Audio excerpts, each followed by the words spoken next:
BBC Sounds. Music, radio, podcasts. Hi guys, it's Daniel Dubois here, future heavyweight champion of the world. I'm back in June, making my comeback after the last setback. First off, I got to warn everyone that the following podcast will contain some strong language and adult themes. Enjoy. Oh, and Daniel didn't know when he recorded that message, but this episode does contain a huge Line of Duty spoiler, so I do want to warn you about that as well. Crouchy P on the MIC. We're doing this not for free. We're doing it for the massive. Got to bash out a quick Mike Dean slaughters chickens in the local park. Was it David or was it David? No, not that phrase. the one that David said to you. I don't want to do that. That's why I've asked you the question. Pancake. Pancake. Who is the pancake of the Premier League? That should be on the start, I reckon. Everyone's got a Fernando Torres. Well, hello and welcome to That Peter Crouch podcast with me, Peter Crouch, Tom Fordyce and Chris Stark are with me as usual. How are we, boys? All good? Yeah, this is rather different for us, Chris, isn't it? Because we usually record this podcast of an evening. We might have a beverage with us, maybe a whiskey for me. Today, we've got our business heads on. It is just after 9 o'clock in the morning. Crouchy's got an orange juice and some toast. Chris, you have had Crumpets. Coffee, and literally you've got stuck into some crumpet. Yeah. In a classic sort of pod style, I'm looking at the crumpet thing, about to start a podcast going, do I bring it up? Because I'm still not sure what a crumpet actually is. But yeah, a lovely bit of crumpet in the morning and thoroughly enjoyed it. It's a nice brekkie, you just put a load of butter on it and get stuck in. Like you could put, I don't know what you had on it, Chris, on your crumpet. Just butter, yeah. Just went in on the butter, yeah. So you've buttered your crumpet. And the weird thing is you could look back at your crumpet about 30 seconds later and look at it and see no evidence of the butter and think, did I actually butter it at all? Yeah, because you mop it up. You mop it up with the last bit of crumpet, don't you? Yeah.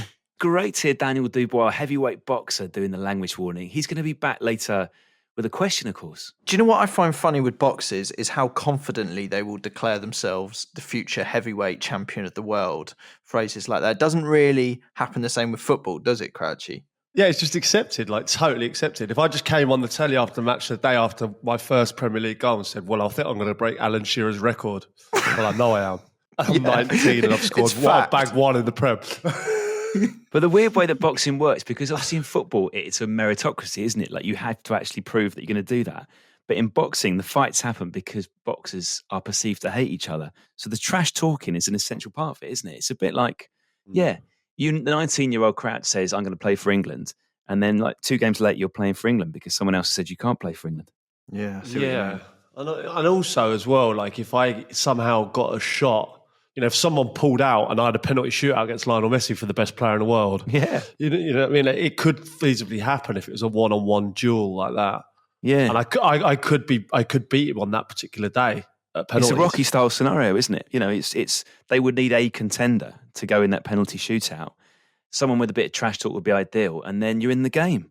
You might be a rank outsider, but you've got a swinger's chance. We do mean business, though, don't we? This is it. You mean in business today. You've called us in early in the morning, Crouchy, because serious business, this podcast. Yeah, I'm not messing about today. We talked about potentially having a Shithouse awards, and people have got in touch, and it's just gone mad. It's been busy on socials this week, boys, hasn't it? I mean, Patrick Bamford has been busy learning Vanessa Carlton on the piano. I don't know if you've seen that, and we'll see what he's got for us later. Chris, you can maybe rate how he's getting on. Yeah, we've also got, excitingly, an update from the Mayo mole, who seems to have rattled some big players in the sauce industry.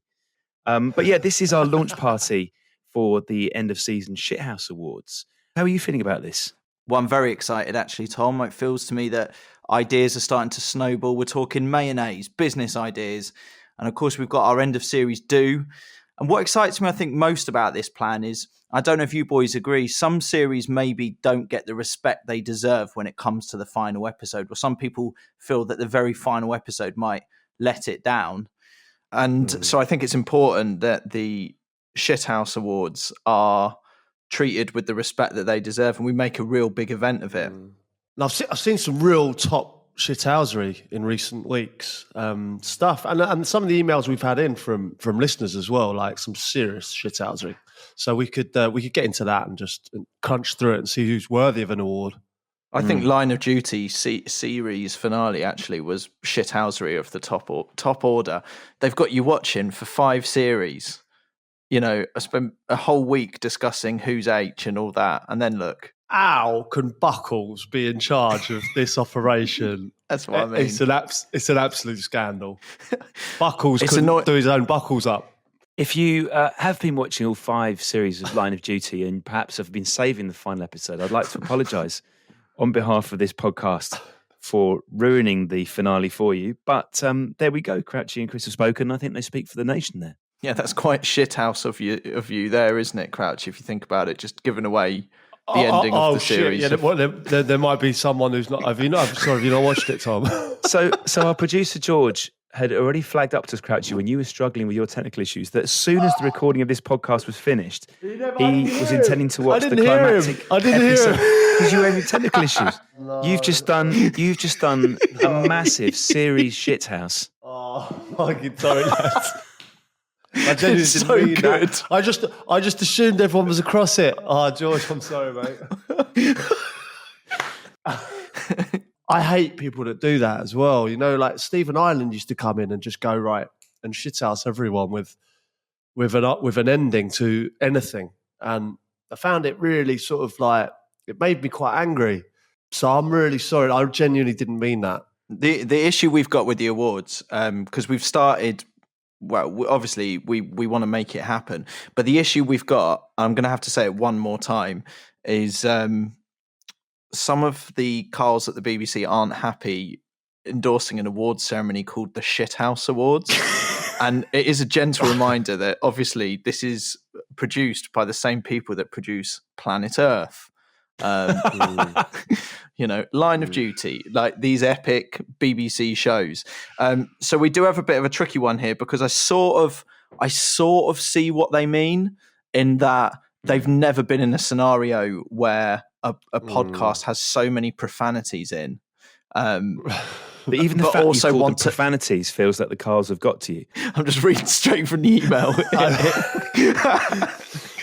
Yeah, you've never said that. That word didn't come from you. Also, I like that I'm doing the back and forth on it. So the situation we've got, and I'm interested to know what you both think, is, do you remember we had issues around the use, because lawyers got involved when we wanted Crouchfest to be called Crouchella? Oh, of course. And it got tricky because people knew it was Crouchella, but we just weren't allowed to say it. Yeah. For fear of lawyers. I think what we've got here, in all honesty, is a situation where we all know it's the Shithouse Awards, but we're going to have to find a way of cleverly disguising that publicly. Crouchy, what do you think? There was a time when films with profanities, as Chris might refer to them, would find themselves dubbed, if you were watching it as a kid, and you'd hear people referring to muddy funsters or melon farmers. Yeah. Melon farmers. Fire truckers. So is it what I'm saying? Is it something like the Shoshkas, but it doesn't scan right? Yeah, or the Safehousery Awards or something like that, and everyone knows that you're not Safehousery. Yeah, Safehousery. I don't want it to be lame, though. Do you know what? It's a really tricky lame. one. This. Well, do you know what, boys? We had a message from Old Muggins on Twitter.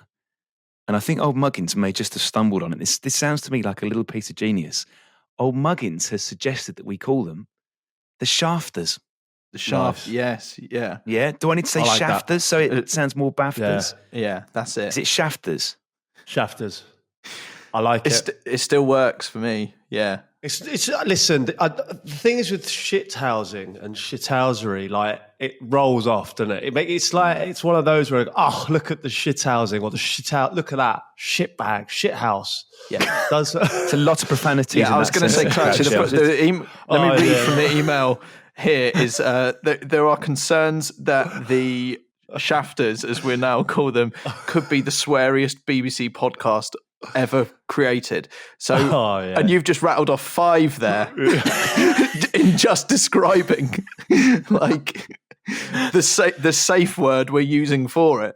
So, are we happy with Shafters then, boys? Do you think that's going to work for us? Are we officially describing these awards as the inaugural Shafters? I'm happy with that. I think it's quite good because in a way it shithouses the BAFTAs as well. Just in its own nature, it's quite funny, isn't it? As long as we have Stephen Fry presenting it, we'll be fine. Oh, that's a great shout. Where are we going to host it, by the way? There's one place, I think, which is a natural place to have the inaugural SHAFTAs. North Korean embassy? Yeah. Either that or the Royal Albert Hall, potentially. I was steering you towards to say the word Samrat. I think the Samrat is a good shout.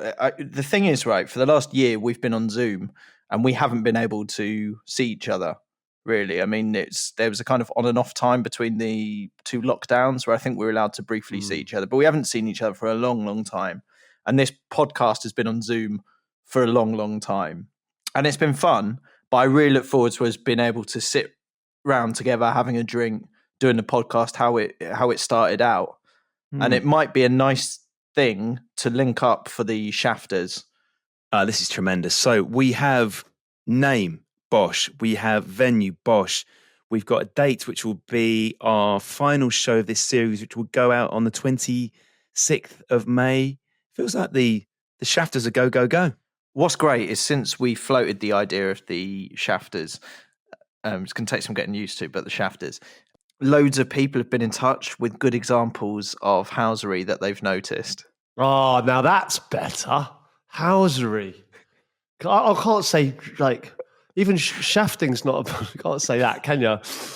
Housery. Now we're talking. Okay, so we're not going to say that word. We're just going to say, Crouchy, just do it again for us with the little pause so we know the word's missing. Housery. Message from Alex says, former Newcastle manager Joe Kinnear is a regular at the pub I worked in. He came in and ordered a Stella and paid with a £50 note. I told him that afternoon was my birthday and he got out another £50 note and said, here you go, son, happy birthday. Amazing. I reached out my hand to take it, but he quickly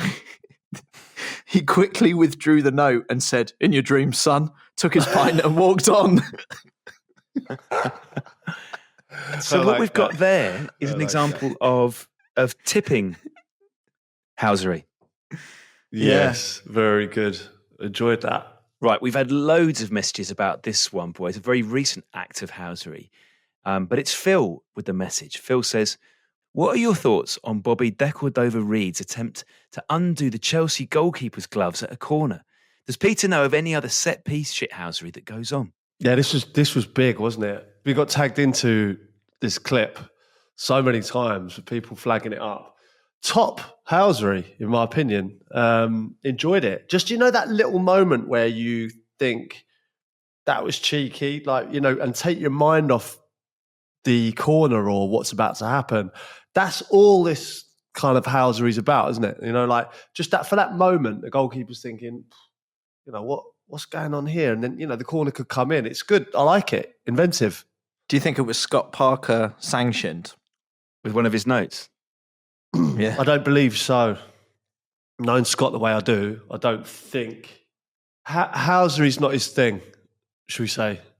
But would he turn a blind eye to the housery? When that famous picture of Vinny with Gaza, like the ball that grab. Kind of stuff. Yeah, it's like, in retrospective action, could have been taken, but Gaza's taken it well. Things like that. Even the keeper's got to go, you cheeky little scamp. But he's thought about it before, don't you think, Crouch? He must have had this idea. It's an odd thing to just do spur of the moment. And it's really clever because if you manage to undo the gloves, it is distracting the keeper massively, isn't it? Without doubt, yeah. And, he might take his eye off the ball when he comes for the cross. But that position, is a how... God, it's so hard to do this. Is a housing role. That whole role is to unsettle the goalkeeper. So, yeah, he's thought of an inventive way of dealing with it. Murky, though, isn't it? If you think about it, what would you do if a defender, as you're sort of running around the box, goes down and ties your laces together or something, or undoes your laces? It's not a dissimilar idea, right? Well, you ever remember when Stephen Taylor at Newcastle was like running in front of the goalkeeper, like with his arms like this? Like, it's all sort of housery. It's all a game just to take the goalkeeper's mind off what his job is, And It's been going on for years, and it'll never change. Stephen Taylor also did a great one, you probably remember, where he basically did a full-length dive to make a goal line save with his hand and then collapsed as if the ball had struck him in the stomach. And it didn't fool the referee. He was sent off, I think, but it was a beautiful moment. Yeah, I know what you mean. There's a few been really good at it, isn't it? It's obviously Maradona was the best. I mean, it looked like a header, didn't it? It really did. The way he's managed to do that. Suarez has done it a couple of times, the handball and then hold the face. I mean, it's all housing of the finest. Cratchit, we've had a message from Christopher. He says, I'm a goalkeeper and I've got sick of having the big striker or centre-half standing on my toes from corners, so I had to take matters into my own hands. As I saw the player get ready to take the corner, I used to drop the shorts of the player trying to block me for the corner. Wow. So it's sort of similar, isn't it? Yeah, because if you pull them down just before the corner's taken, the natural reaction is to pull them up. It's not to go for the header. Straight away, you just grab them, don't you, and you pull them back up. So you don't go for the header. So that split second is gone, and great way of dealing with it. It's such a good, it's one of my favourite things. I've not done it for a while to anyone. This is definitely something you've done with other players, Crouchy. The old shorts down, trousers down. What's your best one? I'll be amazed if you haven't done this.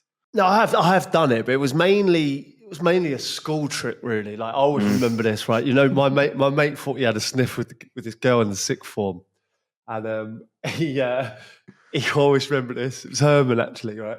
So he's waving. I'm glad Herman's back. I miss Herman. Amazing. He's waving at her. She's in so she's in the upper bit in the sixth form block, and we're in the playground. It's like playtime, and as he's waved, I've run in and pulled his trousers down. And she looked at him like, oh God, he's 2 years younger, so yeah, he was gone after that. How far did you manage? Did you just expose some buttock, or did you? Well, there was a tiny bit of pant. I got a bit of pant, but I couldn't get the whole pant because they always grab it in time, which is as funny. Crouch going for the spectacular! Oh, what a goal from Peter Crouch! That Peter Crouch podcast from BBC 5 Live. We've had a message from Keith in Leith, which sounds ridiculous, but apparently it's true. Shut up. Go on, Keith in Leith. No way. His name... Is this made up, Tom? Is this please tell me if this is made up or not. Real. He's housing us. 100%. He must be, mustn't he? It reminds me of my friend Frank, who once went out with a policewoman, and he was living in Luton at the time. So for a brief period, he was dating a constable from Dunstable. Oh, that's good as well. Amazing. It's great because it's like on an email like this, it's just absolutely perfect, isn't it? Well, listen, if you live in a place that rhymes with your name, if you are another Keith from Leith, or if you are another constable from Dunstable, get in touch with us. What about Paul from Paul? Does that work? Yeah, Paul from Paul's fine. That's good. Yeah. There must be some more. Wow. Keith in Leith says, I would like to nominate my friend Martin for the Father''Housery Awards. He would take a dump in the toilet and leave it for his wife to find. She would then find his 2 kids and blame them while he laughed in the next room. I mean, that really is. That's literally what we're talking about. Yeah. I'm a bit annoyed his friend Martin doesn't come from a place that rhymes with there's nothing that rhymes with Martin though, is there? Yeah. This just sounds a bit weird to me, if I'm honest. I don't know why. Yeah, it hints to me, Chris, of deeper problems in Martin's relationship with his wife. Just you think? Have you ever done this trick with Abby? No. Or has Abby done this trick on you, Cratchy? She hasn't. No, she certainly hasn't. My kids do it regularly. They just leave it in there. I don't know how possible it would be to pass off an adult male's load with that of a child. Load. I was going to say dropping the kids off at the pool, but then it would have got confusing with the fact that you're blaming the kids. Yeah, that's true, what I originally thought the message was talking about. Floaters are quite 90s as well. I feel like toilets have improved now. Why? You don't really see floaters as such anymore, do you? Or do you? I don't. You very rarely see a floater now. It's a real treat if you do. Looking back, when were the glory years? 90s? Was it 93 to 98? I think it was 90s. Floaters are quite 90s, I think. It goes with the death of the sort of public toilet. Like it's not. I remember I used to be in the park and just constantly always use the toilet that was in the park. But my mum and dad said, obviously, don't go in there because it's not the greatest of places. But there's not. I mean, they've gone now. Don't see them anymore, really, do you? Is there anything more outrageous or anything that seems incredibly expensive when it's ludicrously cheap as having to pay 20 or 30p to use the toilet at a station? Haven't they canned that now? I think I saw it at a public toilets recently, and I think it was 30p. And there were people who clearly needed to use the toilet who walked towards it, saw that there was a man there waiting to collect their 30p and turned on their tail in disgust and walked off. Bit of a scandal, isn't it? Well, also, the nearer you get to the toilet, the nearer you need it. And then trying to find coins. And then if you don't have coins, you're mucking around with that machine there that gives you, you put a tenner in, and then you're receiving £10 worth of 10p coins. That's a form of housing, isn't it? It's very much so, yeah. There are also the sort of turnstiles there that are they're designed at a height that makes you want to hurdle them. I've hurdled them before. Yeah. Yeah. Thank you, Keith from Leith. There's a lot been discussed there. Got a nice message here from Terry from Derry. Took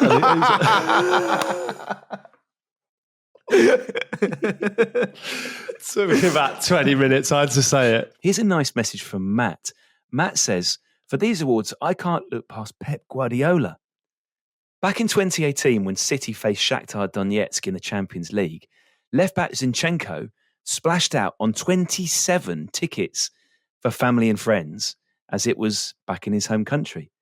Zinchenko wasn't even picked on the bench. Oh, that is amazing. That is no sentiment whatsoever, is it? Does that give us managerial? What should we call this award? Is that managerial housery? I think, is that selectoral housery? No, I think it's a really good point. This is we do need to define the categories for the awards. So I guess we do need a manager award, and your usual suspects will probably be in there. I don't think it'll be hard to find a good clip from Warnock. Warnock, Allardyce. Yeah. Yeah. There's loads. That reminds me of that Guardiola one. Reminds me of when I was on a hat trick at St Andrews. I'd scored 2 in the first half, and said to Rafa at half time, I said, buzzing there, I'm on a hat trick. Could you just can you leave me on? We're on fire here. We're going to score loads. All I need is one more. I said, please leave me on, Gaffer, for the hat trick. And did he say yes at that point? Or yeah, he was like, yeah, like as if, yeah, I'll fucking show you. And, I'll leave you on. Yeah. Thumbs up. Hauled me off within 10 minutes. So when you saw the balls go up, I bet you couldn't believe it. I looked at him and I was like, shithouse. Fully housed there. Are we including other sports in the awards? We do need to sort this. Is it largely football? Or it should really be, shouldn't it? No, I think it has to be mainly football. But if there's something so unbelievably, out there, we could have, sporting housery, couldn't we? Okay, fine. I'm just thinking, I've just got one eye here on all the categories that we need to come up with for this. And ultimately, we need people to fire in their suggestions on email and social.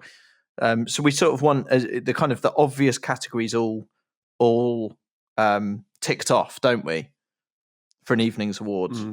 Well, listen, lads, I'm making a list here. I've got 4 or 5 categories. We'll nail that before the end.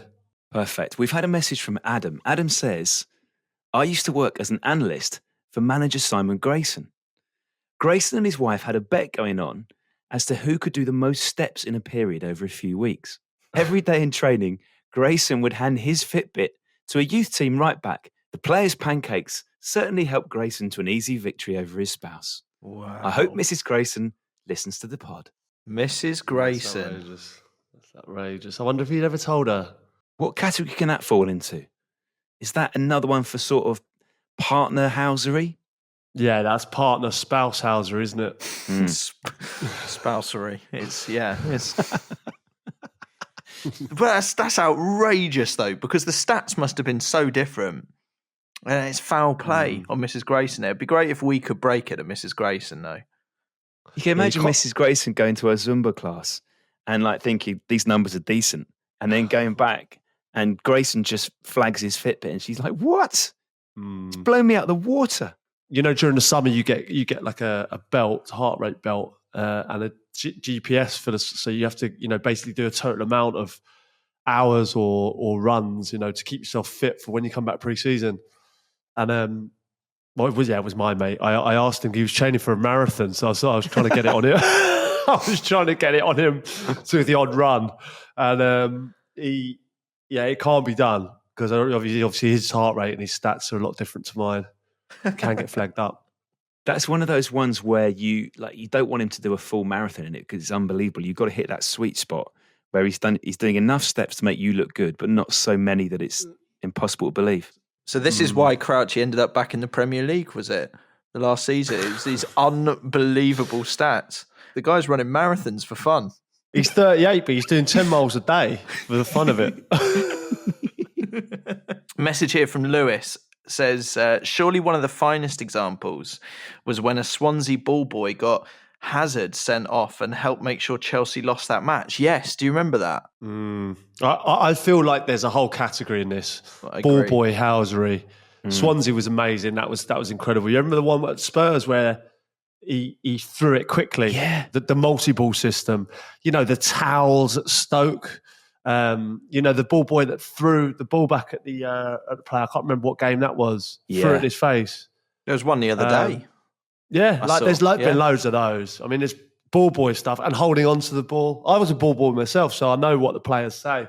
I was a ball boy at Chelsea, and I always remember Dennis Wise abusing me because I was taking too long, and then Gareth Hall abusing me for in the same game for being too quick because they turned it round. They were 1-0 down, went 2-1 up, and I got abused for being too slow and then being too quick. So you were supposed to adjust your... Yeah, I need to adjust my housing. sort of sliding scale of housing according to the scoreboard. Yeah. I was expected to know that, I was only 9. What if another ball boy calls Eggy Boff on you as you about to throw the ball? Yeah, you'd have to go Eggy Boff if you throw the ball in the pitch or something like that. Yeah. So you'd have to keep it under your hat or just keep it next to you or something. Can you imagine that? It would be the final act of a ball boy, wouldn't it? Their employment as a ball boy would not continue after that. I feel like we could have the ball boys and the mascots as one. The mascot who does that one to Stevie in the tunnel. He goes to shake his hand and then he does the little no. Well, is mascots more because if you're counting children as the mascots, then perhaps you need like a mascot plus mascot children. Do you see what I mean? Because then you're also looking at Harry the Hornet with Zaha. Yeah. There's been a few situations there as well, isn't there? It's not easy running an awards bash, is it? No, it's not. Not. I feel like we're slowly building up these categories. Now, should we do one more message and then just kind of make a decision from there? Yeah, I got one here, Chris. This is from Aaron in Arundel, and he says, off of Frozen, you mean? Arundel. He says it's really cold here in Arundel at the moment. But following on from the penis in the patio chat from the last episode, he said, my father-in-law has built a patio. Unfortunately, I didn't have a clue what was developing in front of my eyes until it was too late. The picture speaks for itself. It is now known as Cock Corner. Incredible. Oh, here it is. Oh, my God. Let's have a look. What? Apart from the fact that he's got a mono ball, there's no dual testicles here, but the rest of it, the phallus itself, the bell end is amazing. Yeah, there's no hiding that. That's what it is, isn't it? Look at it in the corners. That's better than I could have even imagined. Really it's is. Also the other examples we've seen have been tiles that have just been tessellated, and it just unfortunately there is a cock. This one is just a cock. I mean, everything else around it is just there to highlight the cock. But what's the point of it? Like, what are they going to put a table on that or something? Like, what is the point of it? It's right in the corner of the garden. There's no need for like a a patio. You get a sundial on the testicle. So good, that. I mean, we've got so many messages here that we haven't had a chance to get through, which I think is a huge endorsement of the inaugural SHAFTAs. But I've written down some of these, boys, so we can work out exactly which categories we've got so far. So far in the Housery Awards, I have got customer, father, partner/spousal, mascot, ball boy, manager, set piece, other sporting, ... and DIY. So that's 9 categories. What else do we need? I personally would like to throw Sunday League housery in there because I think there's enough stories that we see from people who've experienced housery at the lower levels, and often it's captured on video as well. So that would be personally, I think, my vote. No, I like it. I think we can go across sort of because there's some people that play five-a-side, isn't there? So it's like a five-a-side sort of Sunday League. Grassroots? Maybe a grassroots. Yeah. Yeah, a grassroots housery award. Well, that's 10 categories. And I think if we do more than that, we're bordering on, what the Oscars do in their own sort of housery way, which is just a massive awards do. It's really long. People lose interest. We want to keep this how we want it, right? So those 10 categories, if you want to get in touch with examples or nominations for this, you just need to email us peter.crouch@bbc.co.uk or tag us in socials. We're looking for examples of housery in the following categories: customer, father, partner/spousal. I'm not too familiar with the word. Spousery. Spousery. Mascot, ball boy, manager, grassroots. That's all you sort of 5-a-side, 7-a-side Sunday League lot. Set piece, other sporting, and DIY. Superb. Yeah. I think we've nailed it. Get in touch with one of those nominees, or a few nominees if you know them, and we will decipher, we'll get through them, and we will send out awards, and we'll do it all in the Samrat. Apparently, it's problematic at this stage to have some trophies commissioned showing Luis Suarez and Robbie Savage holding hands, but it is achievable to get apparently a turd on a plinth. Is it? Yeah. Well, what we could do is have like a house, just a little house. Yeah. Like the one from Monopoly. That's a great idea, because then if the trophy place won't make it, we can make it ourselves. Just get a little house. Yeah, I like that. Okay. Well, listen, we'll nail that concept down in the next couple of weeks, but I think you're pretty close there, Crouchy. So we've got our categories, we've got our trophy. What about entertainment? So Patrick Bamford has sent us this little video, boys, showing his progress with a certain tune.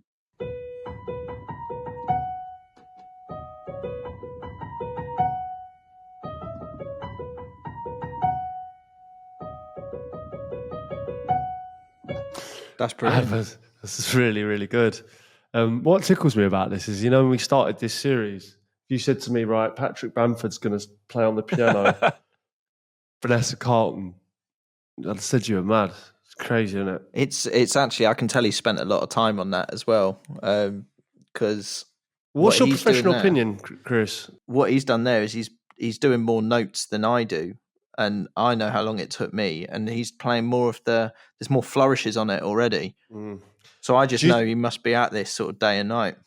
Yeah, either that or, perhaps he may be more naturally gifted. Is he a man climbing a mountain, Chris? And you've started in the valley beneath the summit, and Patrick Bamford has started halfway up the mountain. I don't know. I think unless you boys can't relate to this, but when you play the piano, you like, the thing is, it's a bit like when we watch football, Crouchy. We can say things to you and go, well, that's how it should be done. You can go, well, you don't play the game, so you don't truly understand it. You've not played at my level. Likewise, I hear that music there and I see both of you looking different. I'm here going, that is incredible. But I noticed the little flourishes that you would miss. You're basically a piano pundit, aren't you? What I'm saying is it took me 2 weeks to learn that in a slightly poorer form. So I really appreciate his art. God, that's going to be amazing. Are you saying, is it, so when we said to Bamford about potentially being the entertainment for for the Shafters, this could potentially happen. He could be potentially playing at the Shafters. I've got a feeling that this may happen. He's gone away. He's working hard. I'm not sure how Mr. Islam's going to be. I'm not sure if he's going to be happy with a piano, perhaps taking up a couple of seats in the restaurant. But I'll work on him. It's incredible. No, good effort from Bamford, who was following through on his promise of learning it. Still waiting for a goal celebration from him as well. But I'm sure it will come. It seems that Vanessa Carlton's 1,000 Miles is really becoming a thing, though, doesn't it? We had a message from Josh telling us how everyone in his local beer garden was absolutely loving it when he stuck the track on the jukebox. And we've also had a message from Emily who says, I went to Alton Towers recently and got stuck on the Smiler about 40 feet in the air. We were stuck in that position for just over an hour and a younger girl started to panic. So we decided to sing a song to take her mind off things. Everyone on the carriage was hanging in the air, singing Vanessa Carlton's 1,000 Miles. Thanks for getting us through it. That's great. That's the power of this podcast, it feels. People can be in that situation. I'd be well scared in that. And someone's gone, I know what will cheer everyone up. Making my way downtown, cause I'm homebound. Upside down on the Smiler. Amazing. Wow. I don't know if you boys have seen this. Someone sent it to us on Twitter, and I used to spend hours on this. And it's a website you can go onto, and it sort of mixes one song with another song. It's called Magic iPod. And you can do a number of different combinations, but one of the songs that you can choose is Vanessa Carlton, 1,000 Miles. So what I'm going to do here is I'm just going to drag a song by Ludacris onto Vanessa Carlton, 1,000 Miles, and then it mixes it together straight away. This is a bit of you, Crouchy. Here it comes. Move, bitch. Get out the way. Get out the way, bitch. Get out the way. Move, bitch. Get out the way. Get out the way, bitch. Get out the way. Oh no! The fight's out. I'm about to punch your lights out. It's what Vanessa would have wanted, I think. It's something wrong. We can't stay still. I've been drinking and buzzing too, and I've been thinking of buzzing you upside your motherfucking forehead. And if your friends jump in, they'll be both dead. And I need you. And I miss you. I'm sending you boys a link to the website right now because you'll have hours of fun with that one. Beautiful. Right. So the entertainment is coming together now as well. I do want to give you this little update, though, boys. This is our Mayo mole update, who got in touch in the last episode promising to help us out because they work for a big sauce manufacturer. And we've had another message. It reads as follows. Great to hear you got my last email. Since then, there has been a clampdown on Mayo moles and sauces at HQ, but I remain committed to the cause. Unfortunately, it appears we've hit a bit of a sticky patch on product development. The main problem, as Patrick Bamford rightly called out last week, comes down to mayonnaise's inherent viscosity. In its natural thick and creamy form, it's really difficult to spray in a satisfying and evenly distributed manner. But make it too thin, and it could compromise the crispiness of chips, and chip crispiness is something that's taken very seriously. As we continue to search for the delicious middle ground, any ideas from you or the pod community are very welcome. I'm still hopeful that together we can make Tom from near Glasgow's dream a reality. Yours, anonymously, the Mayo Mole. Big stuff from the Mayo Mole there. And listen, he's doing a lot of good work, isn't he? He's finding out stuff that's going on. What I don't like from the Mayo Mole this week is he's just giving us problems. My point would be, you're in this world, get it done. He did also give us one of the great sentences that has ever come out of this podcast, and I'll give it to you again. The main problem, as Patrick Bamford rightly called out last week, comes down to mayonnaise's inherent viscosity. Yeah. Who'd have thought? He's alluded. What I love about that sentence is he's called out Patrick Bamford as if he's an expert on mayonnaise. He plays up front for Leeds United. Like he's discussing viscosity of sauces on a daily basis. And the word viscosity is something that has enriched my life. I literally have never heard that word in my You life. find me another football podcast that has used the word viscosity, and Radio 4, get on that viscosity. Nice. Okay, well, that was a good update. And I think we would reiterate what Mayo Mole said. Any ideas at all from you guys listening? Let us know. Let's see if we can pull this off. That Peter Crouch podcast from BBC 5 Live. Daniel Dubois again with a question for Crouch. In my last fight, I broke my eye socket and suffered my first loss. Some internet trolls called me a shithouse, a quitter, and a coward. Is that fair? I just find this question, the whole situation around it, a tiny bit bizarre, because it sounded a bit like he had genuine concerns on all this, and that the person he's turned to is you, Peter Crouch, to solve. It was a bit like sitting down with a therapist or something like that, and instead he's gone for Crouchy. It was also the way that he addressed you, Crouchy. It was just a simple Crouch. And also, I don't know, it's hard because Daniel Dubois was basically asking me, do you think I'm a shithouse? Just to reiterate what he went through in this fight. This was a fight against Joe Joyce last November. So he got a double break in the orbital bone. That's round his eye. Get this, the orbital tissues were being entrapped. So basically, when he's broken this bone around his eye, it's stabbing his eyeball. Jeez. He's carried on for 7 rounds. That's not housery, is it? That's the opposite of housery. No, there's no shithousing there, let's be honest.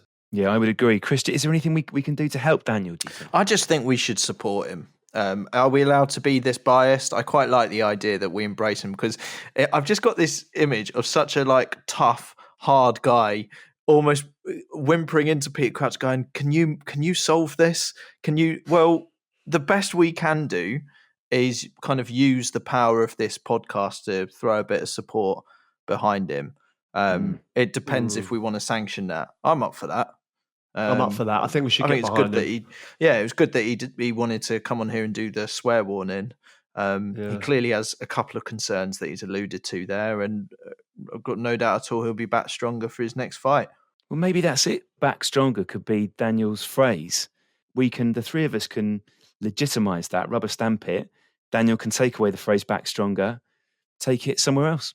Does he want that? Does he want, because you see this on social, whenever the people who listen to this podcast get behind something, it's just back stronger written under every photo, every tweet. It becomes quite all encompassing. But hopefully it's like a big hug. I think he'd be up for it, because he was on the right track, wasn't he? And I think obviously he's lost his way. The last fight got beat, and now all he's got to do is come back stronger with the support of our podcast behind him. When he wins, we could potentially take credit for it. Oh, I like this. The guy puts in all the work, and then we all take the credit. Yeah, seems a rather mercenary approach, but all the same, I like it. Well, there you go. We can't offer too much, Daniel, but if you would like to sort of borrow the phrase a bit, and if you'd like some of the support from us and the listeners of this podcast, we'll be here for you. You'll be back stronger. You can use that for your next fight, and then we'll renegotiate after that. If I actually see on the build up to this fight, Dubois back stronger, gonna really make my day. It's good because it's good for him, because hopefully he's back stronger, and it's good for the podcast because it's passing the pod, isn't it? Passing the pod in the heavyweight division. Love it. Crouch has done the robot again because it's 100 Premier League goals for Peter Crouch. That Peter Crouch podcast from BBC 5 Live. Available now on BBC Sounds. Hi, I'm Eddie Hearn, and I'm back for a 3rd series of No Passion, No Point.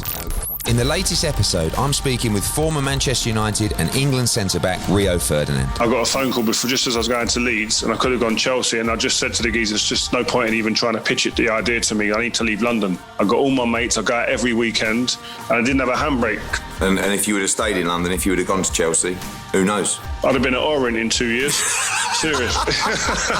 With your dad. No Passion, No Point. Listen whenever you like on BBC Sounds.